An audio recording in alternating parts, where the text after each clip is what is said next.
देखिए, banking topic के अंदर हम 2 चीज़ें पढ़ने वाले हैं। पहला है कमर्शियल बैंक्स और दूसरा है सेंट्रल बैंक। कमर्शियल बैंक क्या होता है और सेंट्रल बैंक क्या होता है? तो इस चैप्टर को हम इंट्रोडक्शन देखेंगे, functions of central bank, credit creation by commercial banks, then हम कुछ क्वेश्चन सॉल्व करेंगे। Introduction, what is bank? Bank होता क्या है? Bank acts as a bridge between the savers and the investors.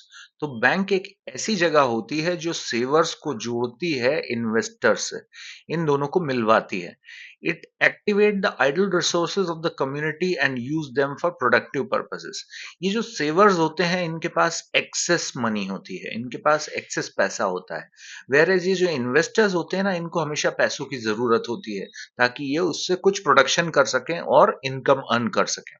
तो बैंक एक ऐसी जगह होती है जहां पे सेव करने वाले लोग अपने पैसे बैंक को देते हैं और बैंक जो है इसी पैसे को इन्वेस्टर्स को एडवांस कर देता है। अब ये जो पैसा लोगों का था जो आइडल रखा हुआ था, ये किसी प्रोडक्टिव काम में यूज होता है।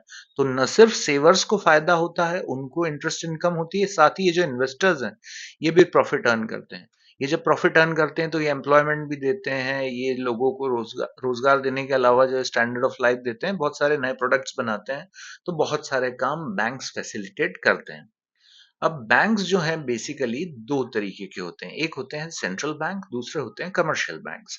सेंट्रल बैंक जो होता है किसी भी देश के अंदर कई सारे फंक्शंस करता है, ठीक है, हम उस पर विस्तार से अभी बात करेंगे। दूसरे कमर्शियल बैंक्स है, जैसा कि नाम से ही क्लियर है, कमर्शियल बैंक्स ऐसे बैंक होते हैं जिनका काम बेसिकली होता है profit making. Bank as such जो होता है, बैंक का काम होता है पब्लिक से डिपॉजिट एक्सेप्ट करना और उसको या तो लैंड कर देना दूसरों को या फिर उसको इन्वेस्ट कर देना, ठीक है। और बदले में इसके वो जो पैसे उसके पास आए थे उन लोगों को इंटरेस्ट भी देता है। इसके अलावा भी बैंक्स बहुत सारे फंक्शन करते हैं, हम उस पर और बात करेंगे। सेंट्रल बैंक क्या होता है, सबसे पहले हम ये देखते हैं। Central bank is the apex institution in the banking and financial sector. Apex का मतलब होता है जो टॉप मोस्ट होती है। तो किसी भी देश का जो बैंकिंग और फाइनेंशियल स्ट्रक्चर है, किसी भी इकोनॉमी का, उसकी जो एपेक्स इंस्टीट्यूशन है यानी सबसे बड़ी जो बॉडी होती है, उसी को एपेक्स कहा जाता है, सेंट्रल बैंक कहा जाता है। It plays a leading role in organizing, regulating, supervising, developing the banking and financial system of a country.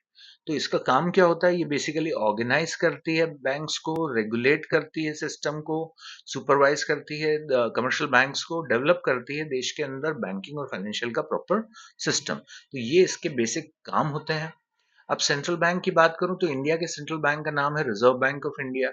Similarly England के बैंक का नाम है bank of England. America, United states of America के central bank का नाम है federal reserve. तो ये अलग अलग देशों के सेंट्रल बैंक्स हैं। इंडिया की अगर मैं बात करूं तो reserve bank of India is the India central bank and regulatory body under jurisdiction of ministry of finance, government of India. तो reserve bank of India India का सेंट्रल बैंक है और इसको रेगुलेट करता है मिनिस्ट्री ऑफ फाइनेंस। इसकी history की अगर बात करें, 1 अप्रैल 1935 को जो है रिजर्व बैंक ऑफ इंडिया बना था and it was the response to economic troubles after the first world war. First world war के बाद जो इकोनॉमिक प्रॉब्लम्स चालू हुई थी, उससे उससे किस तरीके से बचा जाए, कोप किया जाए, उसके लिए जो है इसको बनाया गया था। इस समय रिजर्व बैंक ऑफ इंडिया के जो गवर्नर है शक्तिकांत दास हैं। काफी पुराने हैं इकोनॉमिक्स की फील्ड के और काफी महारथी हैं। नेक्स्ट है functions of central bank. Central bank के काम क्या होते हैं, very very important exam point of view से। ये बैंकर्स बैंक होता है, पहला। दूसरा, advisor and banker to the government. तीसरा, कंट्रोलर ऑफ द क्रेडिट। चौथा, की मोनोपोली ओवर नोट इशू। ठीक है। तो ये चार काम है इसके, थोड़ा सा शॉर्ट में मैं आपको बता देता हूँ। बैंकर्स बैंक यानी जितने भी बैंक है कमर्शियल बैंक्स, उनका पैसा इसके पास रहता है, प्लस ये उनको लोन देता है, तो इसलिए इसको बैंकर्स बैंक कहा जाता है। Similarly advisor and banker to the government, ये सरकार को सलाह देता है क्रेडिट के बारे में, क्रेडिट पॉलिसीज के बारे में क्या होनी चाहिए। साथ ही जैसे हम लोगों के लिए बैंक्स होते हैं मार्केट में, वैसे ही ये गवर्नमेंट के बैंकर के तौर पर काम करता है, यानी उनके पेमेंट रखता है, लोगों को पेमेंट करता है, उनके कहने पे करेंसी इशू करता है।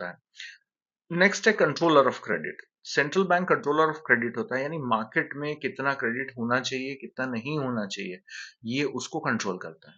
लास्ट है की monopoly over note issues. India के अंदर नोट पब्लिश करने की अथॉरिटी सिर्फ सेंट्रल बैंक के पास है, रिजर्व बैंक ऑफ इंडिया के पास है। जितने भी करेंसी नोट्स होते हैं वो सारे रिजर्व बैंक ऑफ इंडिया ही छापता है। सिर्फ जो कॉइन्स होते हैं वो मिनिस्ट्री ऑफ फाइनेंस प्रिंट करती है। ठीक है, नेक्स्ट है मोनोपोली ओवर नोट इश्यूज। ये मैंने पहले ही बोल दिया था आपसे। Given the sole monopoly of issuing currency, तो हमारे देश में सोल मोनोपोली यानी इसके अलावा और कोई भी करेंसी इशू नहीं कर सकता। These note circulate throughout the country as a legal tender money. जो भी पैसा ये छापते हैं पूरे देश में लीगल टेंडर मनी के फॉर्म में घूमता है। लीगल टेंडर मनी का मतलब होता है एक ऐसा पैसा जिसको गवर्नमेंट ऑथराइज करती है और जिसको कोई भी एक्सेप्ट करने से मना नहीं कर सकता। It brings about uniformity in note circulations, also gives central banks some sort of direct control over money supply. तो किसी भी देश में जो यूनिफॉर्मिटी होनी चाहिए वो बहुत जरूरी है। अगर दो ऑर्गेनाइजेशंस कर दें, तीन ऑर्गेनाइजेशंस कर दें नोट इशू करने वाली, तो सबके अलग अलग तरीके के नोट होंगे। किसी का 500 रुपए का नोट कैसा दिखेगा, किसी का कैसा दिखेगा। तो यूनिफॉर्मिटी रखने के लिए मोनोपोली आरबीआई की रखी गई है। साथ ही इसका देश के मनी सप्लाई के ऊपर डायरेक्ट कंट्रोल रहता है जब वो खुद करेंसी प्रिंट करता है। मनी सप्लाई क्या होता है, किसी भी गिवन मोमेंट पे किसी भी इकोनॉमी के अंदर जितना भी पैसा पब्लिक के पास है नोट्स या कॉइन्स के फॉर्म में, या फिर जो डिमांड डिपॉजिट्स के फॉर्म में या टाइम डिपॉजिट्स के फॉर्म में मार्केट में सर्कुलेट कर रहा है, अलग अलग तरीके के मनी सप्लाई होते हैं। बट आरबीआई के पास इसका सोल और डायरेक्ट कंट्रोल होता है। नेक्स्ट है banker and advisor to the government. ये इसका सेकंड फीचर था। अब यहाँ पर क्या काम कर रहा है, एज ए एडवाइजर। तो एडवाइजर क्या करता है, advises to the government on financial matters, monetary matters and economic policies. तो सरकार को सलाह देता है ऐसे सारे मैटर्स में जहां पर इकोनॉमी या मॉनेटरी मैटर्स इन्वॉल्व होते हैं।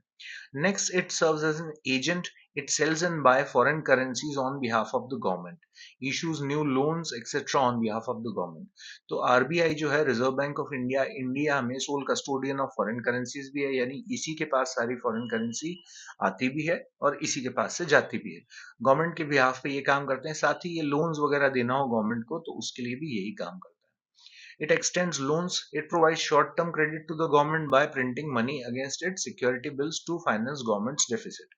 गवर्नमेंट को अगर डेफिसिट हो, पैसों की जरूरत हो, तो उस सूरत में reserve bank of India he note print करता है और वो उसको मार्केट में सर्कुलेट करता है और गवर्नमेंट को देता है। As a banker to government receives the deposits of cash, check and drafts from the government. तो सरकार के जो भी पैसे आने या जाने होते हैं ये उसका हिसाब किताब रखता है। तो ये as a banker to the government भी काम करता है। नेक्स्ट फंक्शन है बैंकर्स बैंक।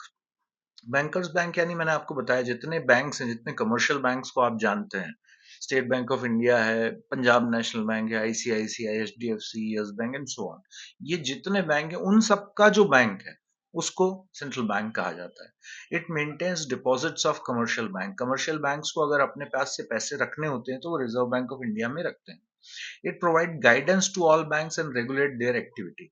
ये न सिर्फ बैंक्स को गाइडेंस देता है बल्कि उनकी एक्टिविटीज को रेगुलेट भी करता है। ठीक है, तो इसीलिए इसको बैंकर्स बैंक भी कहा जाता है। It acts as a supervisor. कैसे सुपरवाइज करता है, बैंक लाइसेंसिंग, किसी को नया बैंक खोलना है लाइसेंस देगा, ब्रांच एक्सपेंशन, किसी को नई ब्रांचेस डालनी है पूछना पड़ेगा, लिक्विडिटी ऑफ एसेट्स, एसेट्स को लिक्विडेट करना है, मैनेजमेंट करना है, तो ये सारे काम ये करता है। साथ ही अमलगमेशन और लिक्विडेशन अगर होता है तो वो भी इसकी परमिशन से ही होता है। पीरियोडिक इंस्पेक्शन ऑफ बैंक्स यानी बैंक्स के रेगुलरली इंस्पेक्शन करने का काम भी रिजर्व बैंक ऑफ इंडिया करता है।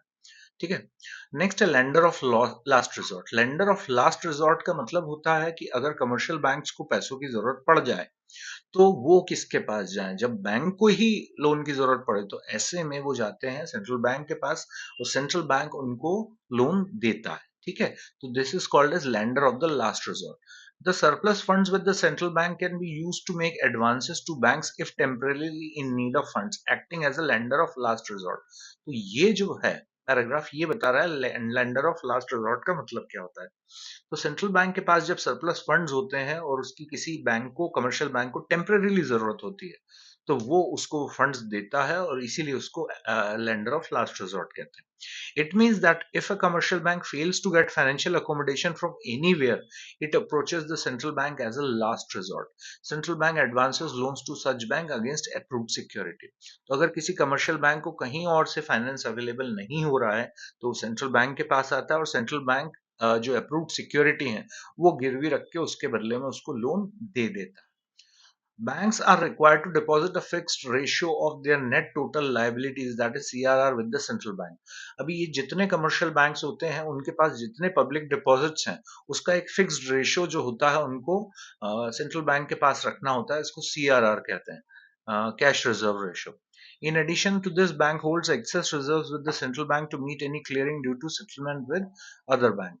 तो बैंक्स के पास अगर कोई एक्स्ट्रा पैसा भी रखा हो तो वो भी रिजर्व बैंक ऑफ इंडिया में रख सकते हैं. This is known as lender of last resort. और क्या करता है reserve bank? It acts as clearing house for transfer and settlement. Clearing house वो जगह पे होती है जहां जहां पर सारे बैंक वाले मिलके एक दूसरे के क्लेम्स का सेटलमेंट करते हैं. So the clear and settle claims between commercial banks related to checks and demand drafts by making transfer entries in their account. तो सारे लोग जिस जगह पे मिलते हैं वो जगह रिजर्व बैंक ऑफ इंडिया होती है और वहां पर सारे बैंक्स जो एक दूसरे के क्लेम्स होते हैं, एक दूसरे की जो रिक्वायरमेंट्स होती हैं चेक या डिमांड ड्राफ्ट के फॉर्म में, उसको सेटल करते हैं. ठीक है. Last function reserve bank of India का जो दिख रहा है, कंट्रोलर ऑफ क्रेडिट.